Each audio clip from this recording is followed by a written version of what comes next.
మనకు అసలు stage fear ఉందని ఎలా తెలుస్తుంది? మనం ఒక రేంజ్‌లో ప్రిపేర్ అయిపోతామండి. నేను ఒక అర్ధగంట మాట్లాడాలి అని చెప్పి ఫుల్ ప్రిపేర్ అయిపోతారు.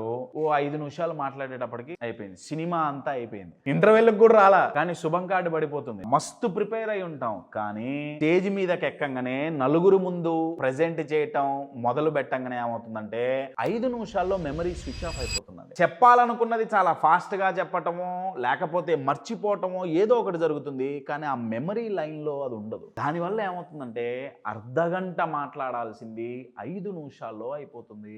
స్టేజ్ మీద మాట్లాడేటప్పుడు అసలు ఆ న్యాచురల్ ఫ్లో అనేది ఉండదండి. మనం ఏదో ఒక రోబోట్ లాగా ఏవో ఎక్కడో 2-3 చోట్ల బాడీ లాంగ్వేజ్ టిప్స్ తీసుకొని ఉంటాం.